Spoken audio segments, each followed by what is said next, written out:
We now go on to the 10-minute rule motion on geotechnical data. Mike Reader. Thank you, Madam Deputy Speaker. I beg to move that leave be given to bring a bill to make provision about the collection of, setting of standards relating to and secure sharing of geotechnical data derived from ground and site investigations, to require the integration of such data into the National Underground Asset Register, to confer duties on statutory undertakers and public authorities in connection with such data and for connected purposes. Madam Deputy Speaker, nearly 200 years ago, in 1835, three of Britain's leading geologists, William Buckland, Adam Sedgwick and Charles Lyell, wrote to the Board of Ordnance to argue for something quite simple, that this country should properly understand what lies beneath its feet. They said that proper geological maps would stop money being wasted in search for coal and materials. It would improve road construction, guide the construction of canals, help drainage, identify building materials and strengthen agriculture. And out of that thinking came what we know today as the British Geological Survey. Their big idea still stands strong today, that when you understand the ground properly, you can build better, you can build cheaper and you can build faster.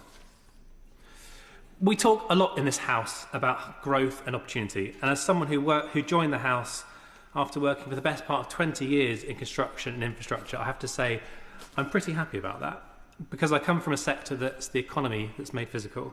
It creates the homes that people live in, the energy networks that power industry, the transport systems that connect people to work, and the water infrastructure that makes development possible. And when infrastructure policy is done properly, it reduces poverty, it reduces living costs, unemployment drops, and it widens access to opportunities, tackling poverty at its roots. But growth does rest quite literally on the ground beneath our feet. Geology underpins everything that we do. It influences groundwater, resilience to flooding, and determines whether a project succeeds or runs into delays and redesign. And yet, whilst our engineering capability in the UK has advanced enormously over the past years, the way we treat data has not quite kept pace with the digital age. The ground investigation data is collected in vast quantities every year in every corner of the UK at large public expense. Borehole records, soil classifications, rock cores and groundwater data, it all gets collected from ground investigations, but too often that data is siloed, commercially locked away, lost between projects or simply duplicated because it can't be accessed. That means we're paying twice to drill the same holes for the same data, facing unavoidable surprises and seeing delays to nationally significant infrastructure projects and planning applications. At the end of the day, Madam Deputy Speaker, that's increasing cost and programme risk. It's a profound waste of money and time that this country cannot afford to leave unresolved. If we are serious about speeding up delivery in this country and getting Britain building again, we cannot ignore the knowledge that we already have paid to collect. Now, the government has recognised this in part and is rightly investing in the National Underground Asset Register to map 4 million kilometres of pipes and cables beneath British streets.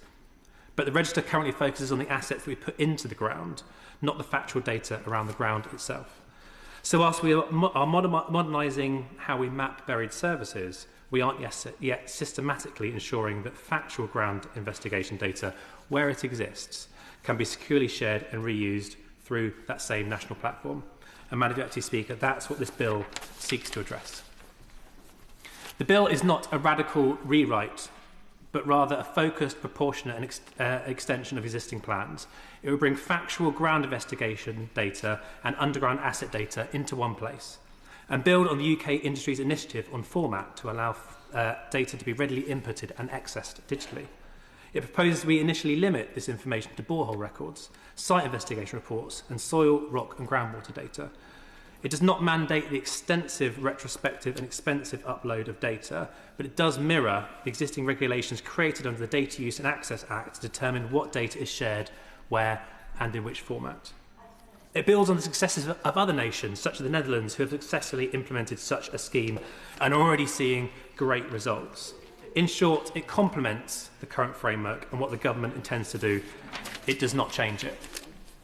Now, the economic case for this is very strong.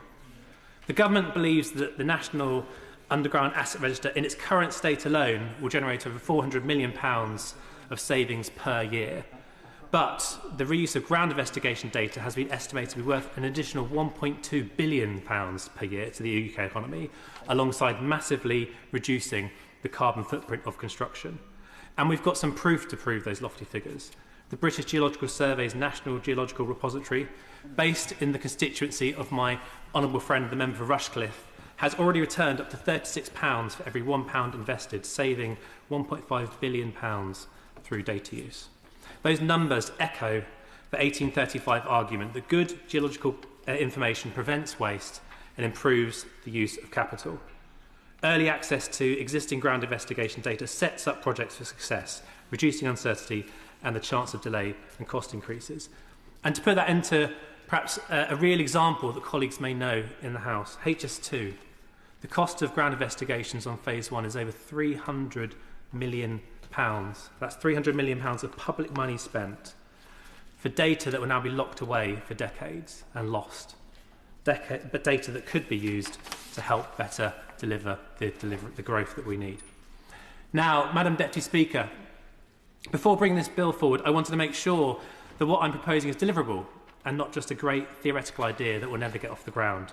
So I am truly grateful that through thorough engagement with professionals from Atkins Realis, Arup, Mott MacDonald, Arcadis, the British Geological Survey, the Association of Geotechnical and Geo-Environmental Specialists, the British Drilling Association and academic experts, it's clear there is clear public sector, industry and expert support for my proposals.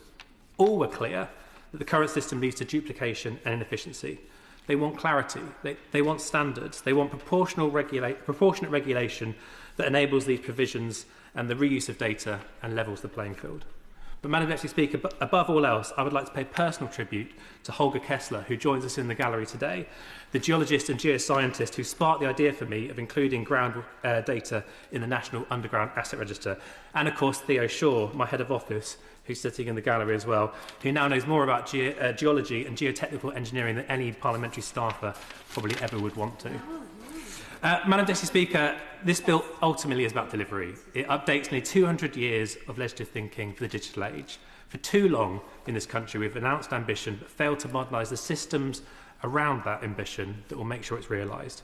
If we're serious about building 1.5 million homes, reinforcing our grid, strengthening our water infrastructure and delivering clean energy, then we must modernise the way we handle the knowledge that underpins it all. This bill closes a structural gap, strengthens an existing reform, and supports growth.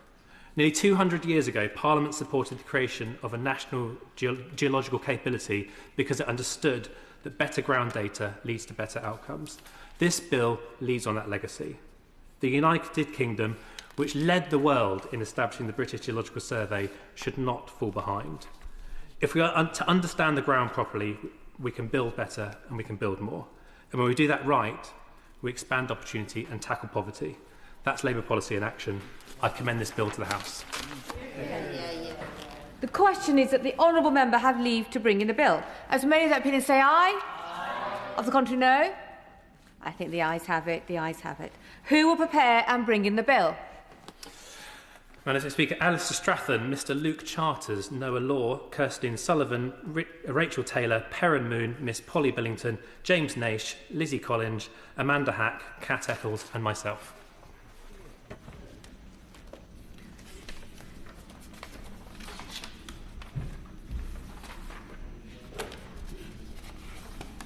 Mike Reader.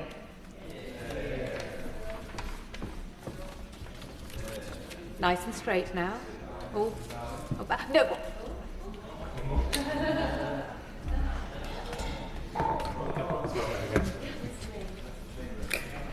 Geotechnical data bill. Second reading what day? Friday, 17th of April. Friday, the 17th of April. Well done.